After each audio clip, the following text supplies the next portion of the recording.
ये वो समय है जब स्त्री को देखभाल और सुरक्षा की जरूरत है, लेकिन समय के साथ कोई इसे एक भेदभाव की प्रक्रिया बना देता है।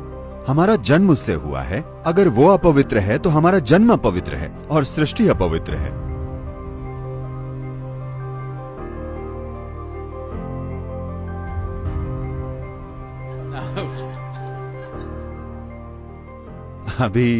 अभी आपने बहुत बड़ी बात कही कि आध्यात्मिक आयाम में पूर्व धारणा है।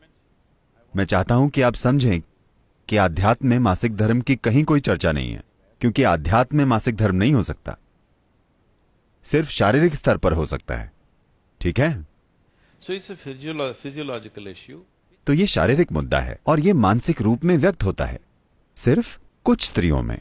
मैं ये नहीं कहूंगा कि हर स्त्री में, लेकिन काफी सारी स्त्रियों में इस शारीरिक प्रक्रिया का असर उनकी मानसिक प्रक्रिया पर होता है, जो कि एक सच्चाई है जिसकी देखभाल होनी चाहिए। अगर ये सिर्फ इसलिए कहा जा रहा है कि कुछ मंदिरों ने कहा है कि स्त्रियां उन दिनों में प्रवेश नहीं कर सकती, तो आपको समझना होगा कि इसका आधार क्या है। आज की स्त्री के बारे में भूल जाइए, ठीक है? कि उसकी क्षमताएं क्या हैं, कि वो अपने शरीर की जरूरतों को किन तरीकों से संभाल सकती है, ये एक अलग चीज है। मैं चाहता हूं कि आप 1000 साल पहले देखें। स्त्रियों के पास स्वच्छता की सुविधाएं कैसी थी, वो किस तरह के काम करती थी। तो इन चीजों के मुद्दे हो सकते हैं, है ना? इसी वजह से उन्होंने कहा था, और सबसे बढ़कर आपको समझना चाहिए कि जिस स्तर का शारीरिक काम होता था एक आम स्त्री के लिए उन दिनों में, 15 से 20 लोगों के लिए खाना पकाना, गायों का ध्यान रखना, बच्चों का ध्यान रखना, सब कुछ वो करती थी। ये बहुत ज्यादा शारीरिक काम है। तो जो स्त्री अपने मासिक धर्म की प्रक्रिया से गुजर रही है, उसे 3-4 दिनों की छुट्टी मिलती थी हर चीज से। क्या ये बहुत अच्छा नहीं है? क्योंकि ये ऐसा समय है, ये लगभग केंचुली उतारने जैसा है किसी स्त्री के लिए एक स्तर पर। ये उतना बड़ा नहीं है, लेकिन लगभग वैसा ही है। ये वो समय है जब उसे देखभाल और सुरक्षा की जरूरत है। कोई उसके लिए खाना पकाता है, जो उसके जीवन में कभी नहीं होता। हर दिन वो बनाती है।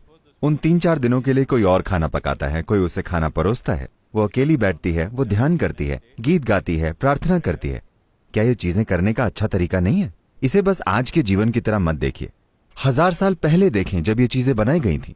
ये स्त्रियों की सुरक्षा का बहुत अच्छा तरीका था, लेकिन समय के साथ कोई इसे एक भेदभाव की प्रक्रिया बना देता है। स्त्रियों को यहां वहां नहीं जाना चाहिए।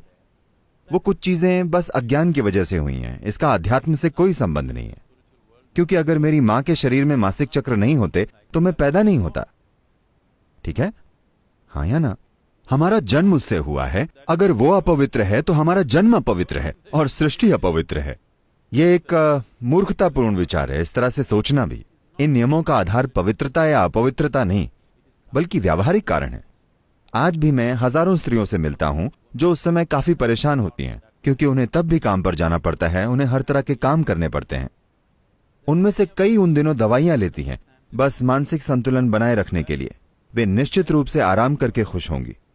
वे निश्चित रूप से हर काम से अलग रहकर खुश होंगी जो वे कर रही हैं। लेकिन ये सोच कि ये पवित्र अपवित्र है, ये बहुत ही अर्ध विकसित मन से आती है, जिसमें जीवन की कोई मौलिक समझ नहीं है।